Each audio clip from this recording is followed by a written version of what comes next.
For millions of years, our planet has evolved to sustain life for the billions of people who live here. Throughout her vast history, Mother Earth has remained in a pristine state of life-giving balance and abundance. But over the past decade, in what could be considered a blink of an eye, we changed the world we were meant to live in. With the coming of the Industrial Revolution, we polluted our air, contaminated our water, depleted our soils, and introduced thousands of new chemicals into our environment. These chemicals and pollutants have resulted in a more toxic environment than at any other time in the history of the world. And now, it is not only possible for you to end up with many of these chemicals in your body, it is inevitable. We inhale pollutants into our lungs from the fossil fuels we burn, and consume herbicides and pesticides from the food we eat and water we drink. But these are not the only source of toxins in our bodies. A surprising number come from the personal care products and household cleaners we use every day. If you wash your face, brush your teeth, shampoo your hair, use deodorant, or rub lotion into your skin, you almost certainly have potentially harmful chemicals in your body at this moment. It doesn't stop there. If you clean your clothes with detergent, live in a home with stain-free carpet, or drink bottled water, chances are you have potentially harmful chemicals in your body that can wreak havoc to your health. Most people realize that we now live in a world that's far different than only a few decades ago. We live with air pollution and water contamination, for example. And most people know about these issues because we hear about them every day in the newspapers and on television.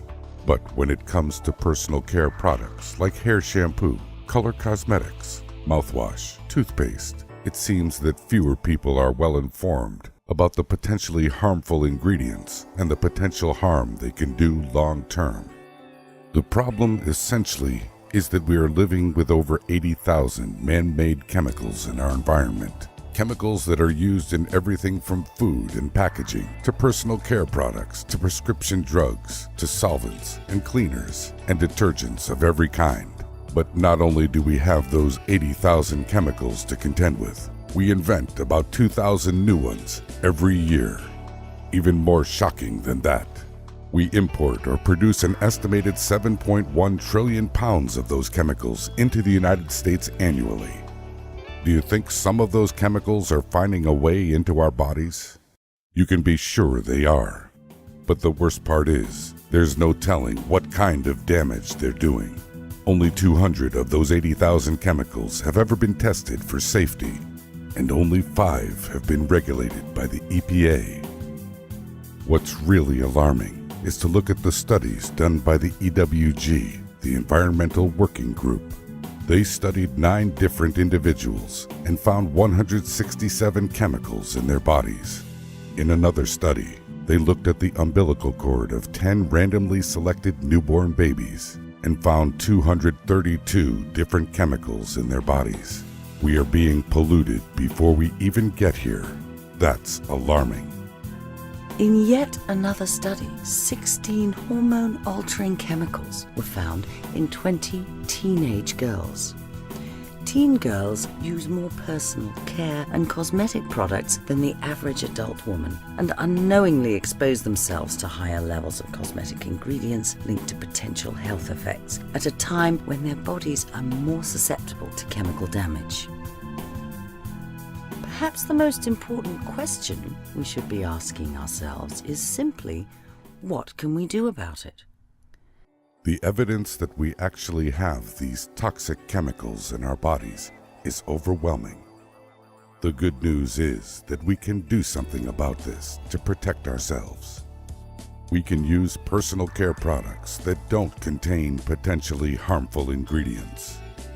However, we also experience oxidative stress from our environment. When oxidation occurs, free radicals that are in our environment attack our cells. They attack our DNA, and they disrupt normal cell function, similar to the way that an old car rusts. Over time, deterioration and oxidation occur, and when finally it takes its toll on our bodies, we begin to break down. We lose energy. we become sick, and ultimately, we age. Eating fruits and vegetables can help supply our bodies with antioxidants that combat free radicals by pairing up, neutralizing them, and rendering them harmless. But is it enough?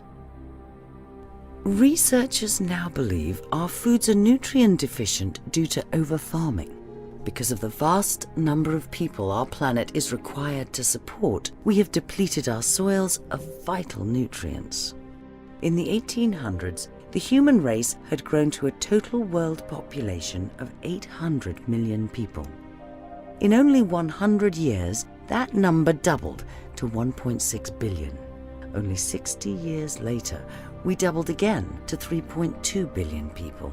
And then, in an even shorter amount of time, only 40 years, we doubled again to 6.5 billion living here on planet Earth. Dr. Linus Pauling, two-time Nobel Prize winner, said, "You can trace every sickness, every disease, and every ailment to a mineral deficiency." In the 1900s, 1 in every 80 people died of cancer.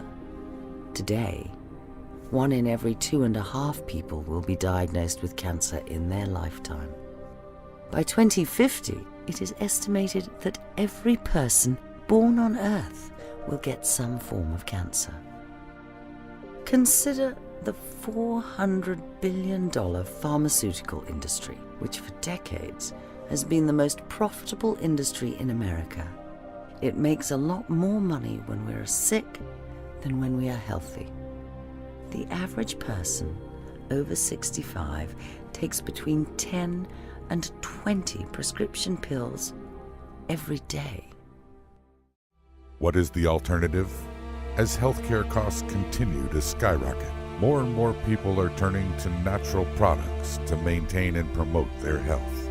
While our advances in modern science have introduced a plethora of harmful chemicals into our everyday lives, that same science has provided us with the means not only to pinpoint the problem, but to provide a solution. There is hope.